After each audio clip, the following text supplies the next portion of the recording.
Radio Luz a las Naciones, la voz de salvación a tu corazón.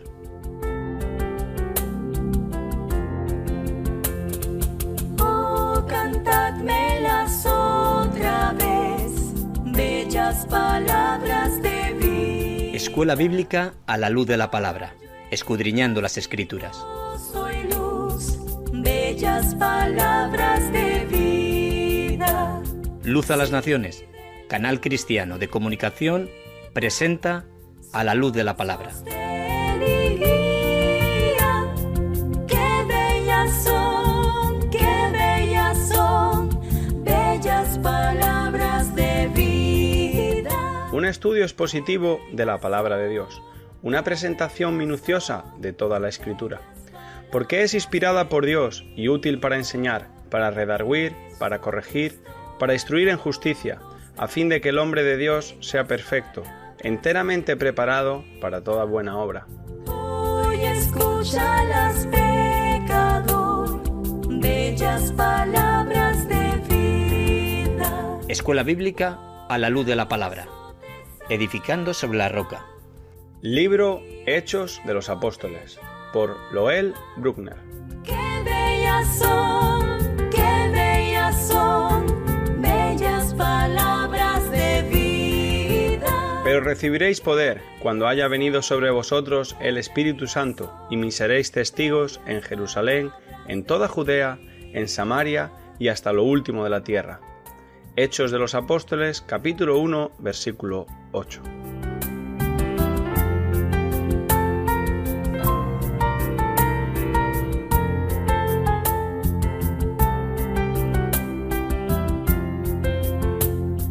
Grato el cántico sonará, bellas palabras de vida. Llegando al tema de la condición de la iglesia, debido a la situación que hallamos al terminar el capítulo 2 y después en el capítulo 4, intentaré que podamos ver las características y cómo terminó esta iglesia en Jerusalén. Creo que podemos sacar la conclusión de que esta iglesia no era muy normal en algunos sentidos. En primer lugar, porque los 120 hombres y mujeres del principio de esta iglesia eran Galilea y no ciudadanos de Jerusalén. Continuaron allí porque Jesús les mandó quedarse hasta ser investidos del poder de lo alto. Permanecieron obedientes en el aposento alto, donde el Espíritu fue derramado. Pablo dice a los corintios que había más de 500 creyentes, a los que Jesús se reveló vivo después de su resurrección. Es un misterio saber quiénes fueron exactamente aquellos 380 restantes que no se habían reunido en el aposento alto, porque la Escritura no nos habla de ellos en ningún otro lugar. La mayoría de los comentaristas que consulto, incluso Albert Barnes, Adam Clarke, John Wesley, Jameson Fawcett Brown, piensan que probablemente eran también galileos, que no fueron a Jerusalén. Después de su resurrección, Jesús dijo a los 120 discípulos que Él les encontraría en Galilea, y seguramente fue allí donde Pedro decidió ir a pescar. También es probable que los 380 restantes continuaron en Galilea, mientras que los 120 volvieron a Jerusalén. Oyeron a Jesús mandarles quedarse allí y le vieron ascender al cielo y después recibieron el poder del Espíritu Santo. Presumo que cuando Eliseo pidió una doble porción del Espíritu y Elías le dijo que si le veía subir al cielo, le sería concedido, que nada menos fue un ejemplo de lo que les pasó a los discípulos. Los que le observaron ascender al cielo fueron los que recibieron la promesa del Espíritu Santo. Muy buenas tardes, amigo oyente. Después de un ministerio sin igual, Jesucristo ganó unos 500 discípulos. No es un gran número, considerando el poder de su ministerio y los miles de personas que asistían a sus enseñanzas y recibieron sanidad milagrosas de sus manos. Los evangelios no nos hablan de éxitos entre los ciudadanos de Jerusalén ni de la población del área de Judea. Según lo que opinaron los comentaristas, todos de los 500 eran galileos. Los 120 siguieron a Jesús a Jerusalén en los últimos días de su ministerio, y solamente ellos escucharon su mandato de quedarse allí hasta recibir la promesa del Padre. Lo veo interesante que la palabra de Elías a Eliseo, de estar cuando él fue al cielo, fuera profética, en verdad, ilustrando lo que pasó con los discípulos que vieron la ascensión de Jesús. Solamente ellos también recibieron el bautismo del Espíritu Santo, igual que Eliseo recibió la doble porción del Espíritu que estaba en Elías. Demuestra también que la doble porción ilustraba el bautismo en el Espíritu Santo. Ahora, el estudio que tenemos por delante intentará de explicar la situación de la primera iglesia. Veremos que en algunos sentidos no era normal, comparándola con las que la han seguido, debido a la cantidad de extranjeros presentes y el propósito que Dios tenía para ellos. Los 3,000 que creyeron en el día de Pentecostés formaron la gran parte de esta iglesia y fueron los que describió Lucas al terminar el capítulo 2 y 4. Perseveraban en la doctrina de los apóstoles y aprendieron las maneras de la primera iglesia antes de volver a sus tierras. Así, ellos pudieron fundar iglesias en las ciudades nativas. El número creció diariamente hasta llegar a 5,000 en este capítulo, siendo ya ciudadanos de Jerusalén y Judea incluso. Bien, observaremos sus prácticas más cuidadosamente para poder ver lo que fue único en la iglesia de Jerusalén y lo que debiera ser constante en toda la iglesia del Señor a través de los siglos. Bueno, la iglesia de Jerusalén tampoco fue normal porque había judíos y prosélitos de muchas partes del mundo morando en Jerusalén. Dios mandó a su pueblo reunirse 3 veces al año en Jerusalén para celebrar las fiestas mayores. Esto tenemos que aprender. 3,000 de la diáspora se convirtieron en el Pentecostés.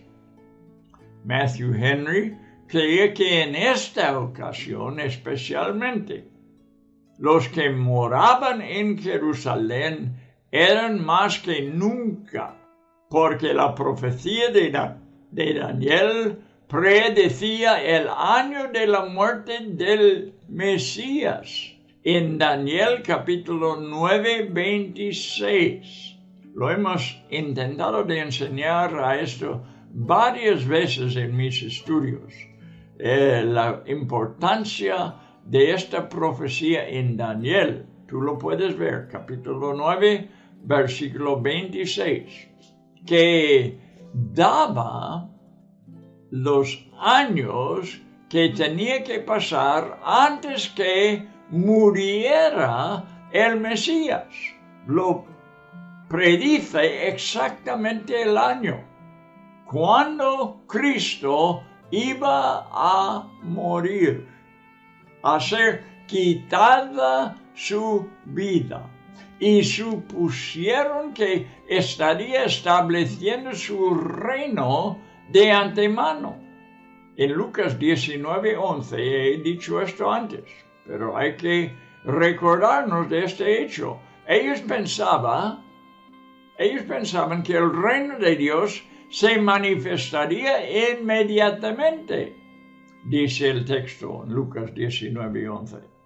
Los que vivían fuera de Israel también formaron parte de los que perseveraban en la doctrina de los apóstoles, como nos dice en capítulo 2, versículo 42.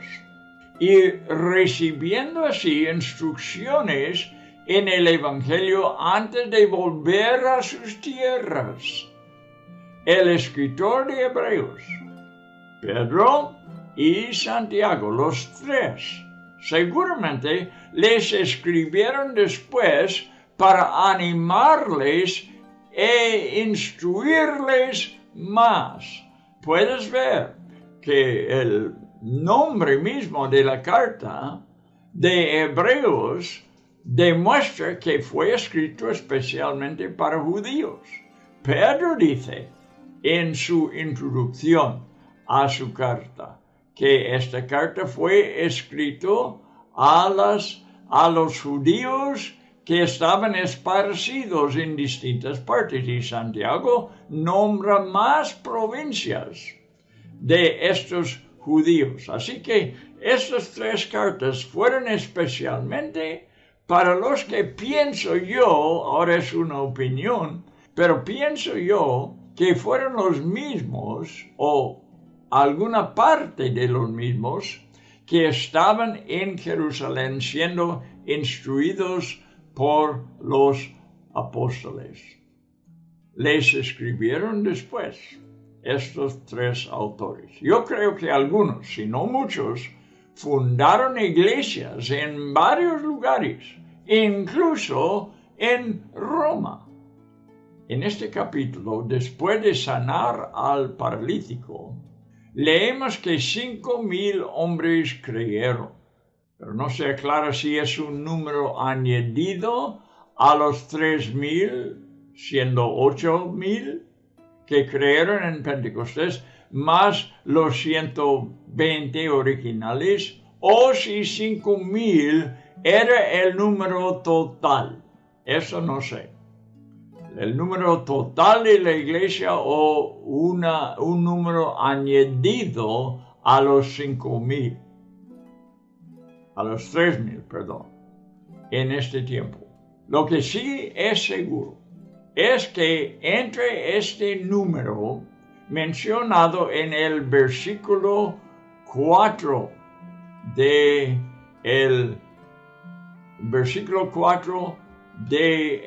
capítulo 4 de los Hechos, donde dice, pero muchos de los que habían oído la palabra creyeron, y el número de los varones era como 5,000. Ahora, lo que es seguro es que entre este número hay ciudadanos de Jerusalén, porque Pedro había predicado a los de Jerusalén en capítulo 3. Capítulo 2 predicaba a los extranjeros judíos que venían a la fiesta en Jerusalén. Es fácil ver la necesidad de tener que hallar hospedaje y otras ayudas para los de Galilea y otras muchas partes del mundo. Por eso, quizás los galileos volvieron al norte para vender propiedades y casas, mientras los de Jerusalén hacían igual. Sin embargo, algunos, como María, la madre de Juan Marcos, continuaron viviendo en sus propias casas y las utilizaban para las reuniones de los creyentes. Nos lo comprueba en capítulo 12, versículo 12, escucha. Y habiendo considerado esto, dice el versículo, llegó a casa de María. Es Pedro que llega a la casa de María, la madre de Juan, el que tenía por sobrenombre Marcos, Juan Marcos, donde muchos estaban reunidos orando. ¿Ves que tenía ella, María, la madre de Juan, tenía su casa? Y allí reunieron los creyentes, algunos. Claro que los 5,000 no van a caber en una casa. Con el tiempo, esta comunidad de Jerusalén, después de un principio maravilloso, descrito en los versículos 32 hasta 37 que vamos a ver ahora en capítulo 4. Capítulo 4, 32 y 37 hasta 37. Cayó en una extrema pobreza y cristianos en las naciones gentiles enviaron ayuda. Lo vamos a ver esto también. Vamos a leer versículos 32 hasta 37 del capítulo 4 de los Hechos. Y la multitud de los que habían creído era de un corazón y un alma, y ninguno decía ser suyo propio nada de lo que poseía. Poseía, pero no lo decía ser suyo, sino que tenían dadas todas las cosas en común. Y con gran poder los apóstoles daban testimonio de la resurrección del Señor Jesús, y abundante gracia era sobre todos estos. Así que no había entre ellos ningún necesitado, porque todos los que poseían heredades o casas las vendían y traían el precio de lo vendido y lo ponían a los pies de los apóstoles, y se repartía a cada uno según su necesidad. Entonces José, a quien los apóstoles pusieron por sobrenombre Bernabé, ¿por qué? Porque traducido es hijo de consolación. Era un levita natural de Chipre, de la isla. Como tenía una heredad la vendió y trajo el precio y lo puso a los pies de los apóstoles. Así termina capítulo 4, pero ahora vamos a Romanos 15 para ver otro asunto. Romanos capítulo 15, versículo 25 hasta 27. Dice: mas ahora voy a Jerusalén, dice Pablo, para ministrar a los santos, porque Macedonia y Acaya tuvieron a bien hacer una ofrenda para los pobres que hay entre los santos que están en Jerusalén. Hemos leído en capítulo 2 que nadie tenía necesidad, porque repartían entre todos. Los que vendieron sus terrenos y sus casas, y así repartían entre todos, y no había pobres, pero ahora sí hay. Versículo 27 dice: pues les pareció bien y son deudores a ellos. Porque si los gentiles han sido hechos participantes de sus bienes espirituales, ves que todo empezó en Jerusalén y fue repartido los bienes espirituales en todo el mundo, incluso en Roma. Ahora, dice que deben también ellos ministrarles de los materiales. Entonces era bien ayudarles materialmente, ya que estaban sufriendo pobreza en Jerusalén. Jerusalén contribuyó que el evangelio fuese esparcido en todo el mundo. Los judíos, pues, principiaron, o fueron los principiantes de la iglesia primitiva. Y ahora ellos, por medio de misioneros que enviaron a distintas partes del mundo, había llegado sus bienes espirituales a la iglesia no judía. Ahora los no judíos van a ayudar materialmente a los judíos que están sufriendo de esta manera. Y dice el Pablo aquí en esta parte que es justo que lo hacen. Con el tiempo esta comunidad sufrió. Bien, en el año 70, después de Cristo, el resto de la iglesia de Jerusalén huyó de Israel con todos los judíos. Y la iglesia de Jerusalén dejó de existir. Los gentiles escucharon y recibieron el evangelio en sus ciudades y naciones nativas, donde quiera que vivían. Y Antioquía de Siria fue ya la iglesia central. La generosidad y hospitalidad de los cristianos continuó, pero no hallamos necesidad o evidencia de situaciones comunitarias como en Jerusalén. Pedro nos da a saber que los corintios tenían casas particulares. Veamos en 1 de Corintios 11. Queremos comprobar cada una de estas cosas por la Biblia. 1 de Corintios, capítulo 11, capítulo 11 y versículos 22. Primero, dice, pues, ¿qué? ¿No tenéis casas? Pablo está instruyendo a los corintios y está diciendo o preguntando, ¿no tenéis casas en que comáis y bebáis?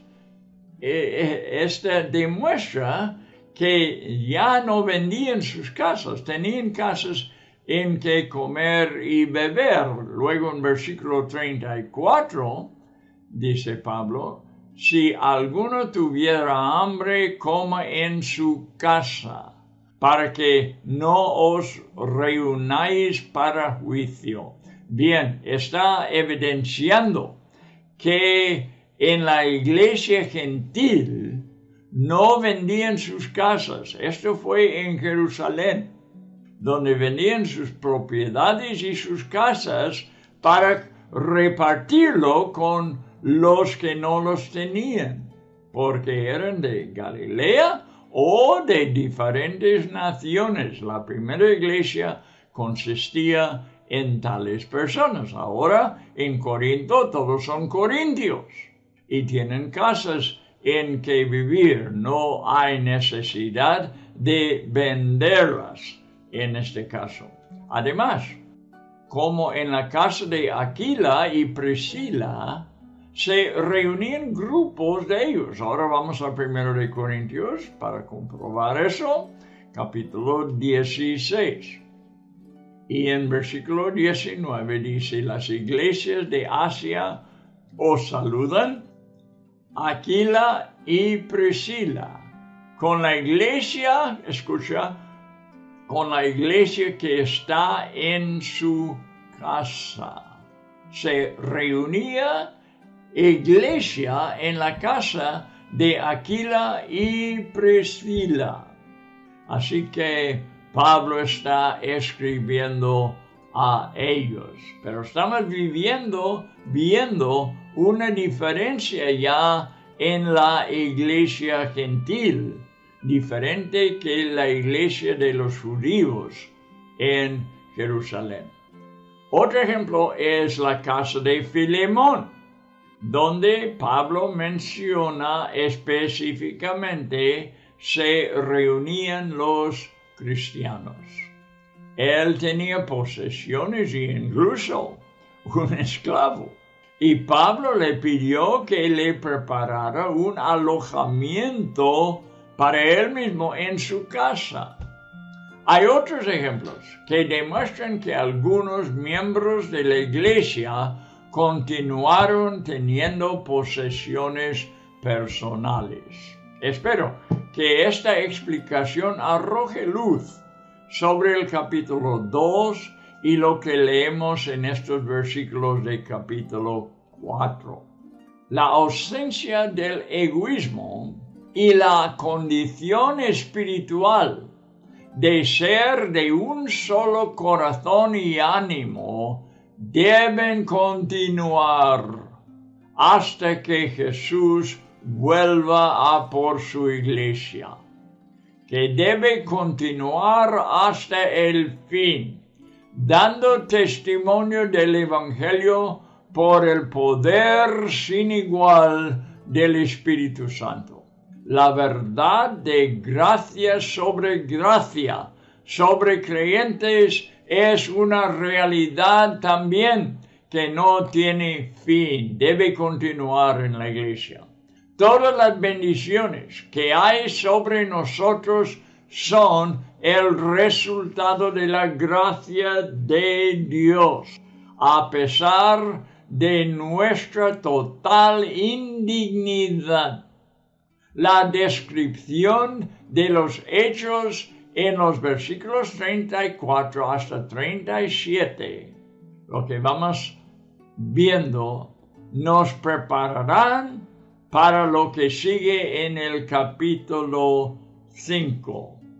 Bien, estamos otra vez en el libro de los Hechos entonces, y vamos a pasar de capítulo 4 a capítulo 5. Hemos leído ya los últimos versículos de capítulo 4. Ahora, estamos en capítulo 5 y vamos a leer desde capítulo 1 hasta versículo 11. Y lo que vamos a leer, el tema es el juicio que cae sobre Ananías y Zafira. ¿Se acuerdan la historia, verdad? Bueno, vamos a estudiarlo. Vamos a ver lo que Dios nos enseña de este desastre que cayó sobre una pareja, un matrimonio en la iglesia en Jerusalén. Pero cierto hombre llamado Ananías, con Zafira su mujer, imagino que ellos viven en Jerusalén, vendió una heredad y sustrajo del precio, sabiéndolo también su mujer, y trayendo solo una parte, la puso a los pies de los apóstoles. Ahora, vamos a ver un engaño en el corazón de este matrimonio. Y dijo Pedro, Ananías, ¿por qué llenó Satanás tu corazón?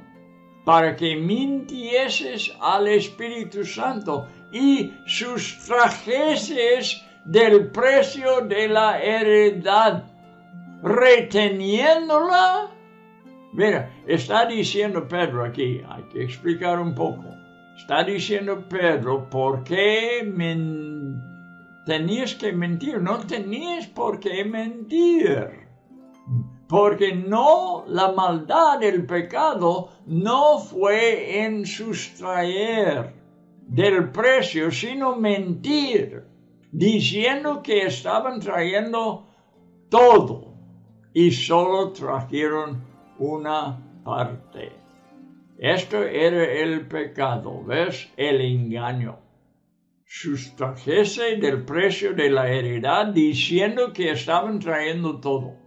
Reteniéndola, no se te quedaba a ti, era tu derecho. Estás vendiendo, no es una obligación venderlo. Eso hace que el engaño sea muy grande aquí y muy terrible. Y vamos a ver por qué. ¿Por qué lo hizo Ananías y Zafira? ¿Por qué? Mintieron. Y porque sigue diciendo Pedro, y vendido, no estaba en tu poder dar lo que quisiera dar. No era necesario dar todo, pero mintieron, ¿ves? Este es el pecado aquí, el engaño. ¿Por qué pusiste esto en tu corazón? Esta es la pregunta. ¿Por qué engañar? Tenían derecho de su propiedad, pero no hay derecho de engañar a la gente, ni a Dios, porque dice, no has mentido a los hombres, sino a Dios. Al oír a Ananías estas palabras, fíjate el juicio que cayó y expiró, se murió en frente de todos. Y vino un gran temor, imagino, un gran temor sobre todos los que lo oyeron, los discípulos y la ciudad también, gente creyente y no creyente.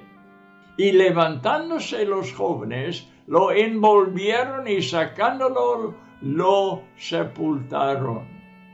Tras pasado un lapso como de 3 horas, sucedió que entró su mujer, no sabiendo lo que había acontecido con su marido. Entonces Pedro le dijo, dime, ¿vendisteis en tanto la heredad? Mira, otra vez. La cuestión es la cantidad en que lo había vendido. Y está diciendo a ellos, sí, en tanto. Y Pedro le dijo, ¿por qué convenisteis en tentar el Espíritu del Señor? Entonces, ella dio un precio menor que el precio en que fue vendido, igual que su marido. Decía que estaban trayendo todo el dinero de la venta en las manos de los apóstoles, y esto fue el engaño. ¿Vendiste en tanto la heredad? Y dijo, sí. No, era más. Y Pedro le dijo, ¿por qué conveniste en tentar al Espíritu, el Espíritu del Señor? He aquí, a la puerta los pies de los que han sepultado a tu marido, y te sacarán a ti. Al instante, ella cayó a los pies de él y expiró. Y cuando entraron los jóvenes, la hallaron muerta, y la sacaron y la sepultaron junto a su marido. Y vino gran temor sobre toda la iglesia y sobre todos que no eran de la iglesia, incrédulos, ciudadanos de Jerusalén, sobre todos los que oyeron estas cosas. Bueno, ahí tenemos los primeros 11 versículos con algunos comentarios para que mientras vayamos leyendo, viéramos qué era la seriedad del engaño que había hecho este matrimonio. Bueno, ¿qué comentaremos sobre este asunto? A lo mejor os interesa, ¿verdad?, saber por qué pasó estas cosas. Vamos a ver, vamos a examinarlo. En el último capítulo Acabamos de leer, más al principio del programa, versículos 32 hasta 37. Y empezamos a estudiar sobre la unidad y el amor fraternal que existía en la iglesia en Jerusalén. Consideramos la condición de miles de personas de otras naciones que formaron parte de la iglesia que algún día volvería a sus hogares. Vimos también que los galileos al norte de Israel no tenían casas ni empleos en Jerusalén. Seguramente estas personas carecían de las necesidades básicas, pero nadie sufría, porque los que sí tenían casas y propiedades las vendían, y los apóstoles repartían el precio a todos los necesitados. Este es el trasfondo para lo que vamos a ver a continuación. Lo que pasó en esta primera iglesia hizo más que la ley del Antiguo Testamento, que mandaba a los ciudadanos aliviar a los pobres, dejándoles, por ejemplo, espigas de su cosecha y fruto de sus viñas y árboles frutales. Otras leyes mandaban restaurar los derechos y pérdidas de sus parientes, especialmente en el año de jubileo, cuando devolvían las propiedades a todos los que las habían perdido durante los 50 años anteriores. La ley del año de jubileo del Antiguo Testamento, muy interesante, como en el Antiguo Testamento cuidaban de la gente pobre. Pero bueno, ya estamos leyendo en el Nuevo Testamento de cómo vendieron propiedades y repartían según las necesidades de cada quien. Y no hubo pobres. En el espíritu del cristianismo, los santos en Jerusalén que tenían tierras y casas, las compartían con los que no tenían. Es obvio, al estudiar los evangelios, que las manifestaciones terrenales del reino de Dios no fueron perfectas. Jesús enseñó parábolas que trataban de cizaña entre el trigo, levadura en la masa, peces buenos y malos recogidos en una misma red, y vírgenes sabias e insensatas. No todo fue perfecto. No todas las motivaciones fueron puras. Y en el capítulo 5, Ananías y Zafira nos dan un ejemplo de orgullo. Esto es lo que vamos a ver. Orgullo carnal y un deseo de recibir reconocimiento entre sus compañeros. La razón de vender su terreno no fue principalmente para ayudar a los necesitados, sino que recibir reconocimiento entre los hermanos. Y esto sale de un orgullo carnal. La manera en la que condujeron la venta de su posesión reveló una deficiencia seria en su interior. Guardar parte de la venta no era pecaminoso en sí. He intentado explicarlo mientras que íbamos leyéndolo. No había una ley en el Nuevo Testamento ni en la iglesia en Jerusalén que les obligara a entregar todo el dinero. Pedro lo deja claro en el versículo 4. Reteniéndola, no se te quedaba a ti, y vendida no estaba en tu poder. Así que el pecado no fue en retener parte del dinero y ni hubo una necesidad de vender ese terreno. En verdad, la ley del Nuevo Testamento, de todos modos, no es una ley escrita, sino una manifestación de corazones nacidos de nuevo. Había algo seriamente incorrecto en el corazón de esta pareja. Así que guardaron una parte de la venta y trajeron el resto ante los apóstoles. ¿Cuál fue su pecado? Primeramente intentaron engañar a la iglesia, fingiendo haber traído el precio total de la tierra vendida. Como he dicho, el pecado no fue guardar parte de la venta, esto era legítimo.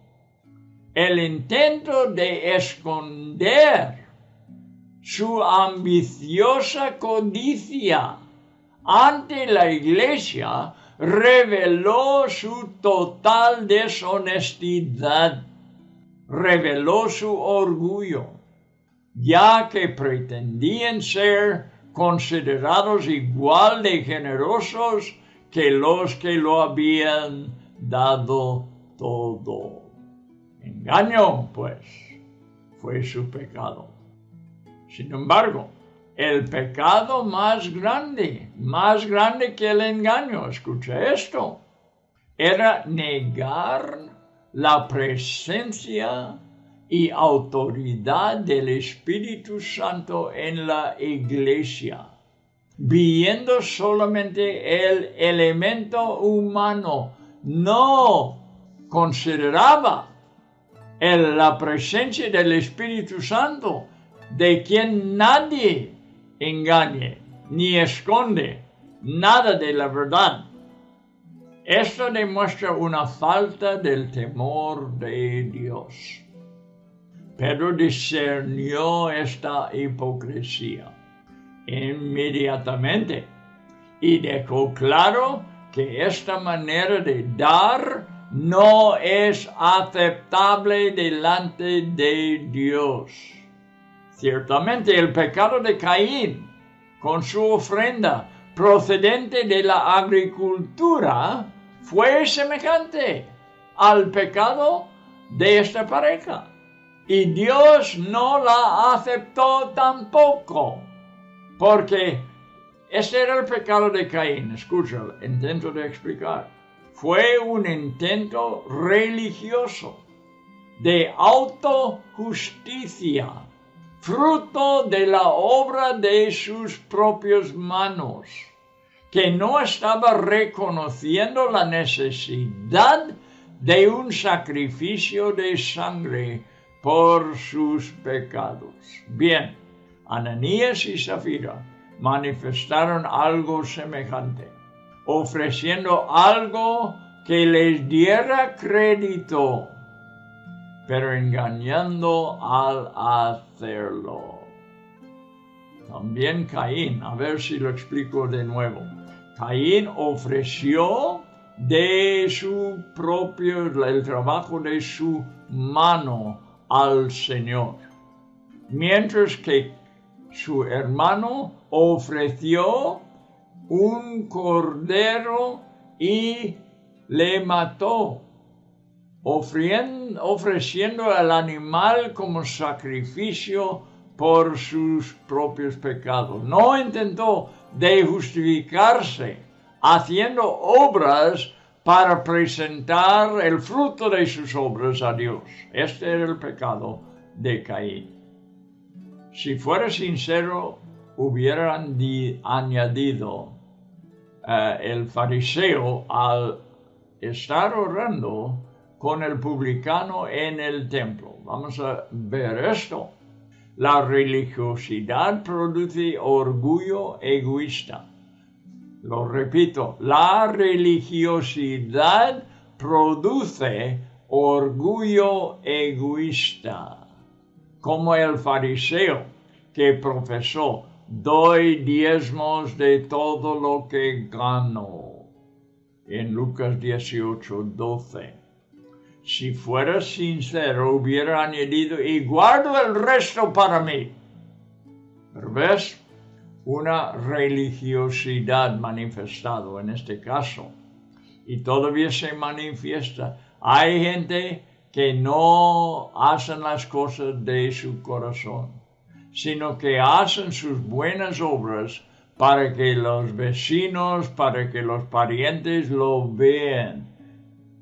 Y intentan así de engañar a todos los que puedan, diciendo: mire qué bueno soy yo. Orgullo, qué bueno soy yo. Autojusticia, engaño, porque la verdad es que no son buenos. Son pecaminosos delante de Dios. Todo religioso es faltoso delante de Dios, y las obras buenas que intentan hacer son engaños, igual que el engaño de Caín. Puede ser que Ananías y Zafira murieran en sus pecados, no sé, pero no estoy totalmente convencido tampoco. Pablo dijo a los cristianos corintios, escucha: el que come y bebe indignamente, cristianos, comiendo y bebiendo del Santa Cena, de la mesa del Señor, indignamente. Dice: sin discernir el cuerpo del Señor, juicio come y bebe para sí. Y mira, por lo cual hay muchos enfermos y debilitados entre vosotros. ¿Por qué? Porque comieron la Santa Cena indignamente. Pero son cristianos, Va a probarlo Pablo con lo que dice aquí. Y muchos duerman. Es decir, duermen en la muerte. Habían muerto por comer y beber indignamente. Mas siendo juzgados, escucha, son juzgados por Dios, por enfermedades y por muerte aún.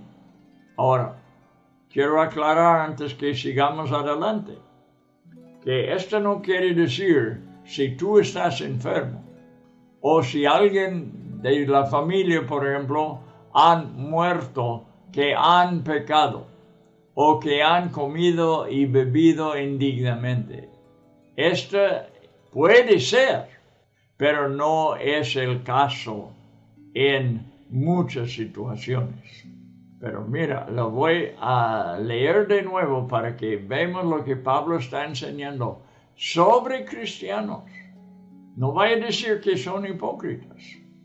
Lo que hacen es hipócrita, este hecho de comer y beber de la Santa Cena indignamente, sin discernir el cuerpo del Señor, juicio come y bebe para sí. Por lo cual hay muchos enfermos y debilitados entre vosotros, y muchos duermen. Mas, siendo juzgados, somos castigados por el Señor, pero escucha la última parte, para que no seamos condenados con el mundo. Pablo está hablando de cristianos juzgados aquí, por haber pecado en este asunto, pero no condenado.